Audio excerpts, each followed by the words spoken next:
வணக்கம் மக்களே, நாம இந்த ஆரோக்கியமான பதிவில் முள்ளங்கியில் நிறைந்துள்ள மருத்துவ நன்மைகளை பற்றி நம்ம விளக்கமாக பார்க்க போகிறோம். முள்ளங்கி மண்ணுக்கு அடியில் வளரக்கூடிய ஒரு வேர் காய்கறி. இதில் ஊட்டச்சத்துக்கள் அதிகமாகவே நிறைந்திருக்கு. விட்டமின்களில் பார்த்தீங்கன்னா vitamin C, vitamin B, vitamin B2, B6 எல்லாமே இருக்குது. தாதுக்களில் பொட்டாசியம், கால்சியம், இரும்புச்சத்து, மெக்னீசியம் இருக்குது. கூடவே பார்த்தீங்கன்னா நார்சத்து, ஆன்டி ஆக்சிடென்ட்கள், குறைந்த கலோரி கொண்டிருக்கக்கூடிய ஆரோக்கியமான அடிப்படையான ஊட்டச்சத்துக்கள் கொண்டிருக்கக்கூடிய காய்கறியாக முள்ளங்கி விளங்குது. ஸோ முள்ளங்கி எடுத்துக்கொள்ளும் போது நமக்கு கிடைக்கக்கூடிய நன்மைகளை நம்ம விளக்கமாக பார்ப்போம். அதை பற்றி பார்க்குறதுக்கு முன்னாடி இந்த வீடியோவுக்கு மட்டும் ஒரு லைக் கொடுத்துட்டு இந்த தகவலை உங்களுக்கு தெரிஞ்சவங்களுக்கும் ஷேர் பண்ணிவிடுங்க. ஏன்னா இது அவங்களுக்கும் பயனுள்ளதாக இருக்கக்கூடிய ஒரு ஆரோக்கியமான பதிவு தான். இது போன்ற அப்டேட்ஸ்களை நீங்கள் தொடர்ந்து பார்க்குறதுக்கு நம்மளுடைய ஹெல்த் நியூஸ் தமிழ் சேனலை மறக்காமல் சப்ஸ்கிரைப் பண்ணி வச்சுக்கோங்க. பக்கத்தில் இருக்கக்கூடிய பெல் பட்டனையும் கிளிக் பண்ணி ஆல் அப்படின்ற ஆப்ஷனையும் செட் பண்ணி வச்சுக்கிட்டீங்க அப்படின்னா நாங்கள் போடக்கூடிய எல்லா அப்டேட்ஸும் உங்களுக்கு நோட்டிஃபிகேஷனோட அடிக்கடி சேரும். சரிவாங்க மக்களே, இப்போ வீடியோக்குள்ளே போயிடலாம். செரிமானத்திற்கு உதவிகரமாக இருக்கக்கூடியது முள்ளங்கி. முள்ளங்கியில் ஃபைபர் என்று சொல்லக்கூடிய நார்சத்து, நீர் சத்து அதிகமாக உள்ளதால் செரிமான அமைப்பை எப்போதுமே சீராக வைக்கிறதுக்கு முள்ளங்கி உதவிகரமாக இருக்கும்.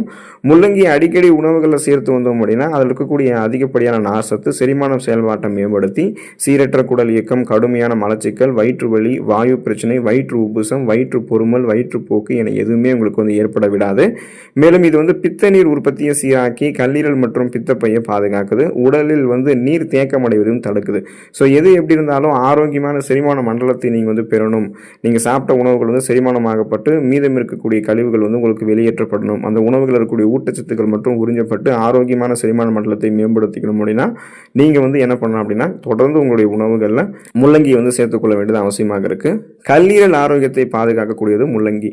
முள்ளங்கி கல்லீரல் ஆரோக்கியத்தை பாதுகாக்கக்கூடிய ஊட்டச்சத்துக்கள் மற்றும் ஆன்டி ஆக்சிடென்ட் இருந்தக்கூடிய ஒரு வேர் காய்கறியாக இருக்குது. ஸோ முள்ளங்கியில் பார்த்தீங்கன்னா அதிக அளவு நார்சத்து இருக்கிறதால கல்லீரலிருந்து நச்சுக்களை வெளியேற்றுவதற்கு உதவிகரமாக இருக்குது.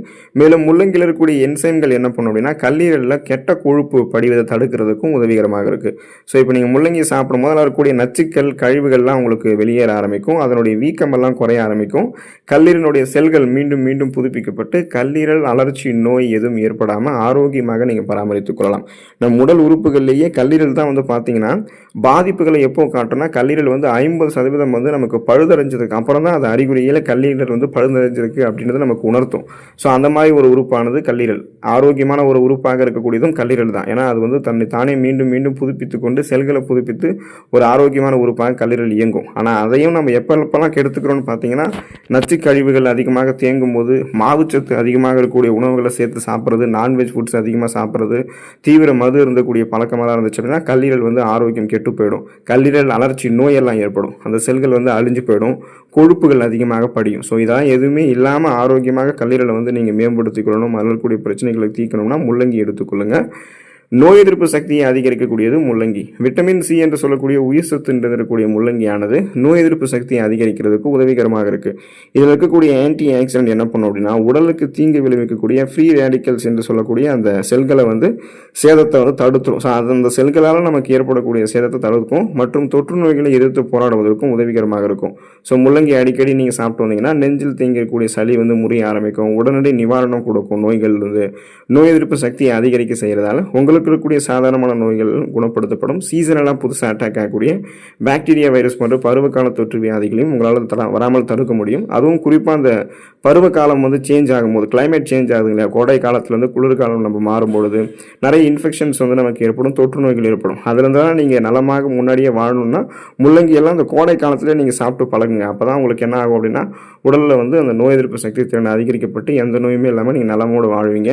உடல் எடையை எந்த விதமான பக்க விளைவுகளும் இல்லாமல் ஆரோக்கியமான முறையில் குறைக்கிறதுக்கு முள்ளங்கி எடுத்துக்கலாம். இப்போ நம்மளுடைய உடல் எடையை நம்ம குறைக்கிறோம் அப்படின்னாலே நம்ம அதிக கலோரிகள் இருந்திருக்கக்கூடிய உணவுகள்லாம் எடுத்துக்கொள்ளக்கூடாது. குறைந்த கலோரிகள் இருந்திருக்கக்கூடிய உணவுகளை மட்டும்தான் எடுத்து ஊட்டச்சத்துக்களை பெற்று நம்ம பசியை கண்ட்ரோல் பண்ணி உடல் எடையை குறைக்கணும். ஓரளவுக்கு தான் பசியெல்லாம் நம்ம கண்ட்ரோல் பண்ணணும், அதிகமாக கண்ட்ரோல் பண்ணக்கூடாது. இப்போ முள்ளங்கியில் கலோரிகள் குறைவாக, நார் சத்து அதிகமாக இருக்குது. எனவே நீங்கள் இதை அடிக்கடி உங்களுடைய உணவுகளில் அதிகமாக சேர்த்துட்டு இருக்கீங்க அப்படின்னா இதுவே உங்களுடைய பசியை கண்ட்ரோல் பண்ணி தேவையில்லாமல் அதிக கலோரிகள் இருக்கக்கூடிய உணவுகளை எடுக்க விடாது. முள்ளங்கியில் இருக்கக்கூடிய அதிக நீர் சத்து, நார் சத்தை தான் வயிறு நீண்ட நேரம் பசி எடுக்க விடாமல் நிறைவாக ஒரு ஃபுல்ஃபில்லாக உணவுகளை சாப்பிட்டு முடிச்சு அந்த ஃபீலை கொடுக்கும். அதுக்கப்புறம் இதில் இருக்கக்கூடிய ஊட்டச்சத்துக்கள் ஏற்கனவே உங்களுடைய உடலில் தேங்கியிருக்கக்கூடிய அதிகப்படியான கொழுப்புகளை கரைத்து உங்களுக்கு ஆற்றலாக மாற்றி கொடுக்கும். அதாவது கொலஸ்ட்ரால்ஸ் எனர்ஜியாக கன்வெர்ட் பண்ணிடுறதால கொழுப்புகள், தேவையில்லாத கொழுப்புகள்லாம் உங்களுக்கு எரிக்கப்பட்டுவிடும். தொப்பை போன்ற அமைப்பெல்லாம் குறைக்கப்பட்டுவிடும். கட்டுக்கோப்பான உடல் அமைப்பை பக்க விளைவுகளே இல்லாமல் நீங்கள் பசியை கண்ட்ரோல் பண்ணி குறைக்கிறதுக்கெல்லாம் முள்ளங்கி உங்களுக்கு ஹெல்ப் பண்ணும். பிபி என்று சொல்லக்கூடிய பிளட் ப்ரெஷர், அந்த ரத்த அழுத்தத்தை வந்து சீராக்குவதற்கு முள்ளங்கி ஹெல்ப் பண்ணும். ஏன்னா முள்ளங்கியில் வந்து பொட்டாசியம் சத்து அதிகமாக இருக்குது. இந்த பொட்டாசியம் என்ன பண்ணும் அப்படின்னா நம்மளுடைய நரம்புகள் இருக்கக்கூடிய இறுக்கங்களை தளர்த்தி நரம்புகள் வழியாக ரத்த ஓட்டத்தை வந்து சீரான அளவில் பாய வைக்கிறதுக்கு ஹெல்ப் பண்ணும். அதனால் அந்த ரத்த அழுத்தத்தை வந்து குறைக்கிறதுக்கு உதவிகரமாக இருக்கும்.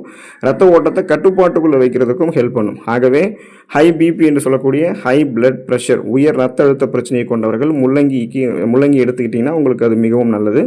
முள்ளங்கியில் இருக்கக்கூடிய பொட்டாசியம் தான் ரத்த நாளங்களை தளர்த்துறதுக்கும் ரத்த ஓட்டத்தை மேம்படுத்துறதுக்கும் அந்த பிபி ப்ராப்ளத்தை கண்ட்ரோல் பண்ணி இதயத்துக்கு வேண்டிய ரத்த ஓட்டத்தை நரம்புகள் வழியாக கொடுத்து இதய ஆரோக்கியத்தையும் மேம்படுத்துது. இதன் மூலமாக மாரடைப்பு, பக்கவாதம், இதய தமனிகளில் வீக்கம் ஏற்படுதல், இதய தசைகள் வலுவிழுந்து போகுதல் போன்ற எந்த பக்க விளைவுகளும் ஏற்படாமல் நம்ம நலமோடு வாழலாம். ஸோ இந்த அளவுக்கு நீங்கள் ஆரோக்கியமாக இருக்கணும் அப்படின்னா அடிப்படையான ஊட்டச்சத்துக்களை முள்ளங்கியிலிருந்து பெற்று நலமோடு வாழக்கூடிய வாய்ப்பை பெறுங்க. அடுத்த ஆரோக்கியமான பதிவை மறக்காமல் சந்திப்போம். நன்றி மக்களே.